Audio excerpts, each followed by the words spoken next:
আজকে আমরা কথা বলতে চলছি Realme নাম্বার সিরিজের একটি ফোন নিয়ে। আর এই ফোনটির নাম হচ্ছে Realme 15। রিসেন্টলি এই ফোনটি বাংলাদেশ বাজারে লঞ্চ হয়েছে। আর এই ফোনটির প্রাইস কেমন থাকছে সেটি নিয়ে আজকের এই ভিডিওতে আমরা কথা বলার চেষ্টা করব। এছাড়াও এই ফোনটি কি কি স্পেক রয়েছে সেটিও আজকের এই ভিডিওতে জানানোর চেষ্টা করব। সো চলুন তাহলে আমরা আজকে আমাদের ভিডিওটি শুরু করি। ফার্স্টে চলুন ফোনটির লুকস এন্ড ডিজাইন নিয়ে আমরা কথা বলি।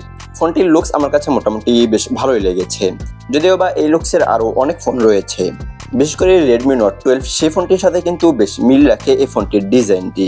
আর Realme এই ফোনটি কিন্তু একটি বক্সি শেপের ফোন। এই ফোনটি আপনারা তিনটি কালার ভেরিয়েন্টে পেয়ে যাবেন: flowing silver, sleek pink, velvet green. এই ফোনটির সিলভার কালার যে ভেরিয়েন্ট রয়েছে সেটির ওয়েট হচ্ছে 189 গ্রাম। গ্রিন কালার যে ভেরিয়েন্টটি রয়েছে সেটির ওয়েট হচ্ছে 187 গ্রাম।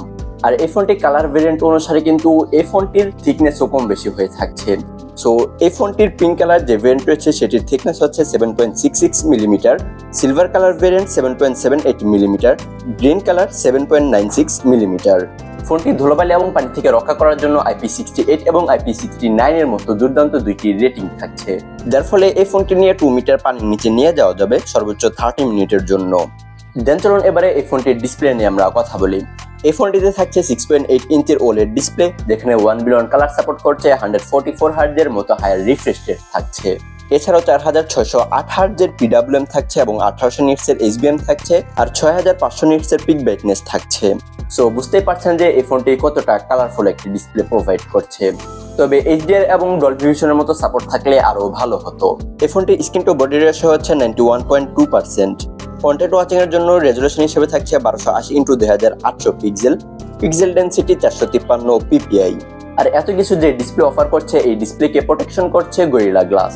দেন চলুন এবারে এই ফোনটির পারফরম্যান্স সেকশন নিয়ে আমরা কথা বলি। এই ফোনটি আপনার out of the box Android 15 পেয়ে যাবেন, যার অপারেটিং সিস্টেম হিসেবে থাকবে Realme UI 6.0। ফোনটিতে দুর্দান্ত গেমিং এর জন্য চিপসেট হিসেবে থাকছে MediaTek Dimensity 7300 Plus এর মতো দুর্দান্ত চিপসেট, যেটি 4 ন্যানোমিটার আর্কিটেকচারে বিল্ড করা। এছাড়াও কিন্তু এই ফোনটিতে অক্টা-কোর CPU এর সাথে GPU হিসেবে থাকছে Mali G615MC2।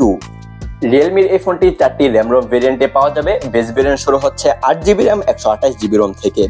এছাড়াও 8GB RAM 256GB ROM, 12GB RAM 256GB ROM, 12GB RAM 512GB RAM ROM এর ভেরিয়েন্ট থাকছে।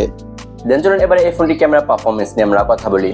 এই ফোনটিতে থাকছে ডুয়াল ক্যামেরা সেটআপ, যার মেইন ক্যামেরাতে থাকছে 50 মেগাপিক্সেলের একটি ক্যামেরা, তার সাথে 8 মেগাপিক্সেলের একটি আল্ট্রা ওয়াইড শুটারও থাকছে। 50 মেগাপিক্সেলের মেইন ক্যামেরার সেন্সর সাইজ হচ্ছে 24 মিলিমিটার, যেটি 1.8 অ্যাপারচারের।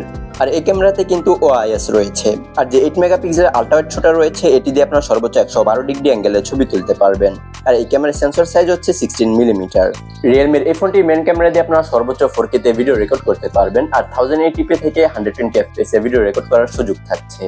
সেলফি তোলার জন্য এই ফোনটিতে রয়েছে দুর্দান্ত 50 মেগাপিক্সেলের একটি ক্যামেরা, আর এই ক্যামেরা দিয়েও 4K 30 fps এ ভিডিও রেকর্ড করতে পারবেন। তবে 1080p তে 60 fps বা 120 fps এর সুযোগ থাকছে না, অর্থাৎ 1080p তে আপনাকে 30 fps এ ভিডিও রেকর্ড করতে হবে। 3.5 মিলিমিটার হেডফোন জ্যাক না থাকলে এই ফোনটিতে রয়েছে ডুয়াল স্টিরিও স্পিকার, যার সাউন্ড কোয়ালিটি মোটামুটি বেশ লাউড এবং ক্লিয়ার ছিল। কানেক্টিভিটিতে এই ফোনটিতে Wi-Fi 6, dual band Wi-Fi support, Bluetooth 5.4 এর সাপোর্ট থাকছে।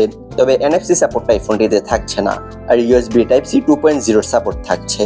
ফোনটিতে সিকিউরিটি সিস্টেম হিসেবে থাকছে under display optical fingerprint sensor, যেটি মোটামুটি বেশ ফাস্ট এন্ড অ্যাকুরেট ছিল।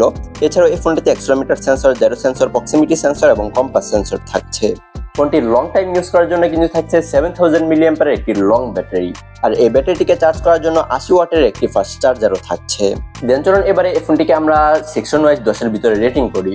এই ফোনটির ডিজাইনে আমরা 10 এ 8 দিচ্ছি, পারফরম্যান্সে 10 এ 7 দিচ্ছি, কানেক্টিভিটি এবং ব্যাটারিতে আমরা 10 এ 10 দিচ্ছি, ডিসপ্লেতে আমরা 10 এ 8 দিচ্ছি, ক্যামেরাতে 10 এ আমরা 6 দিচ্ছি।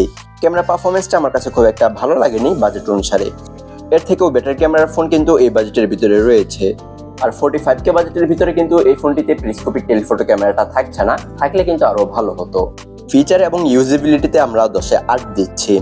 সো ওভারঅল যদি এই ফোনটিকে আমরা 10 এর ভিতরে রেটিং করি, তাহলে এই ফোনটিকে আমরা 10 এ 8 দিচ্ছি। সো এছাড়া আজকের এই ভিডিও কার কাছে কেমন লাগলো চাইলে কমেন্ট বক্সে জানিয়ে দিতে পারেন। দেখা হচ্ছে খুব শীঘ্রই, সে পর্যন্ত ভালো থাকবেন, সুস্থ থাকবেন। Tosher 25 ইউটিউব চ্যানেল এবং ফেসবুক পেজের সাথেই থাকবেন।